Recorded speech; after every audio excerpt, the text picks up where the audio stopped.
We've been looking at carbon and some of the physical properties and changes. Now we're going to take carbon and we're going to put it through a chemical reaction. So we are going to use as an example for that combustion. So we're going to start with some carbon-based fuels. That might be carbon under the ground, carbon in your wood, carbon in some food that you eat.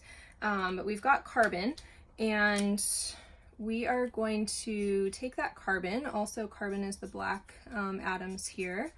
We're going to take that carbon and we're going to change what it's bonded to. So we're going to look at combustion specifically. It's an oxidation reaction in which carbon-containing compounds react with oxygen and form carbon dioxide and water. This is essentially what we do to any kind of food that we consume, or for that matter, any carbon-based fuel that we burn or put into our cars or airplanes or things like that. And we are going to be looking at how combustion is an example of a chemical property or a chemical change. We had said that in this chapter we were going to use blue for those chemical properties and chemical changes. So let me just give you a few words to look for when you're looking for chemical properties or changes. When you see the word burn, you're probably going through a chemical change. Chemical change is going to be rearranging atoms. If you see oxidation or reaction, good clue. Combustion, good clue that things are changing, right? After you burn a fire, it looks different than it did at first. React with or forming, all of those words in blue tell me, hey, there's probably some change going on. And often we'll see these chemical reactions written like this, which we'll come to. Usually this blue arrow is telling me, hey, I went from one arrangement of atoms to a new arrangement of atoms. So those are some of the things we'll be looking at on this page. So the example that we're going to look at, we're going to take, again, 3 perspectives on this particular example, is combustion. So I've brought a little candle here, and you've probably all seen a flame burning before. So we have this little bit of wax melting here. The wax is carbon, primarily, with some hydrogens and a few oxygens. So this is sitting here burning, and I could draw a little picture to represent what's happening. So I've got my carbon in the wax, right? And then we're going to grab a new color and we're going to say, hey, you know what? There's some energy coming out of this. Orange is energy. And that's the light that you can see here as this is burning. I can observe this again, just like we did with the graphite on the last slide. So I can say that there's an orange flame. I can see that there's a solid white candle. I could notice that the candle is going to start to shrink if I let this burn long enough. I could also observe that it's warm, that it's bright, and that it's burning. And again, some of these things that I observe, like a flame or heat given off, or that it's bright, or that it's burning, those are good indicators. Yeah, this is probably a chemical change. Other things that I could macroscopically figure out from looking at this, I could measure the mass of the candle in grams. It should be decreasing as it burns. I could measure the temperature. I could measure the inches of the candle. I could measure how tall the flame is. So those are some things I can macroscopically observe as this is sitting here. Another thing along with these telling me there's a chemical change is energy, energy, energy, energy. Flames, warm, bright, burning, all suggest that there's some energy being exchanged here. And let me just put into words also what we're looking at here. So I have carbon fuel that burns in oxygen. I need the oxygen in the air around me, and it produces energy.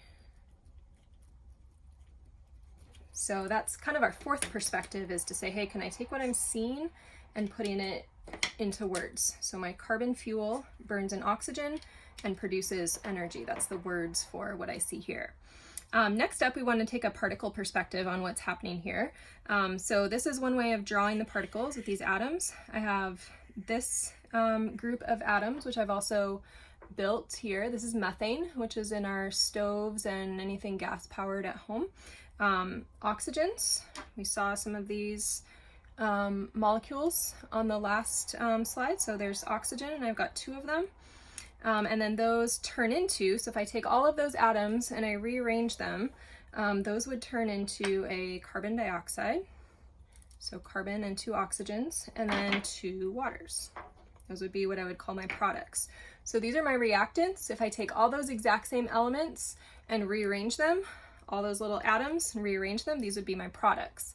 And you can see that that gives us a different perspective on what's happening here with my little candle. So that's the particle level. And just to highlight here, I have energy as a product as well. Finally, symbolic would be written underneath here, and I can take all these atoms, because those are kind of hard to draw, and just write them out as the symbols that I find on the periodic table. So CH4, that's this molecule here, 1 black carbon and then 4 yellow hydrogens around it, plus the 2 oxygens. Now notice I'm counting here, so 2 O2, here's an O2 molecule, that's that O2, and I have 2 of those, and so that's what 2O2 means, is that I have 2 of these O2 molecules. So I'm able to count there. Usually this blue middle arrow here is telling me I'm converting, but I have to make sure the atoms connect in new ways, carbon dioxide and water. So this is the symbolic way of showing this combustion. Finally, another connection I want to make is to look over here at this flow chart that we're going to see throughout the semester. This burning that happens with my candle, or that happens on your stove if you have a gas stove at home, is also basically the same kind of reaction that's happening when I eat food, like an apple, and I produce energy from it. So what happens when I eat food is, this is where I would start. I would ingest some food. That would be, say, my apple or something like that. And then I have a whole bunch of chemical changes that food goes through. Lots and lots of chemical changes. And look what I get at the end of that. So I take my food, my green food, and I get ATP, which is energy, yeah? And so when we eat food and we produce energy, it's not that different from taking carbon fuels and producing energy out of them. A couple other things I want to draw your attention to here. Here's some oxygen, O2, coming into my pathway, and that's the same as how oxygen is needed to burn our carbon fuels. And then another thing, carbon dioxide is a product. Notice coming out of the pathway here is CO2, coming out is CO2, so that's one of my products. And then here's water. Water is also a product.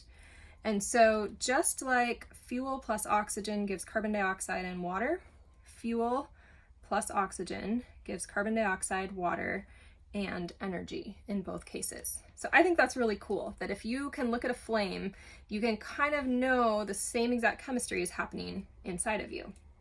And we just did some highlighting and connections between those two things. Last thing we want to look at on this page is just these definitions of chemical properties and chemical changes. So chemical property is going to determine how a substance can be converted to another substance by a chemical reaction. In other words, how CH4 gets converted to carbon dioxide. That would be describing the chemical properties of this methane, this original compound. And it usually is going to be more than one observation that we need for this. More than one observation is best. Like in life, again, if you observe one thing, okay, but if you observe 2, now you know there's a pattern or there's something bigger going on.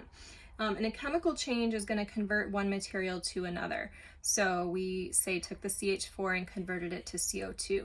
This is often associated with some kind of change in color, temperature, smell, taste. If any of those are changing, you're looking for even a couple of them to change, you know you probably had a chemical change. So that is comparing our physical properties and changes to now a chemical property or change.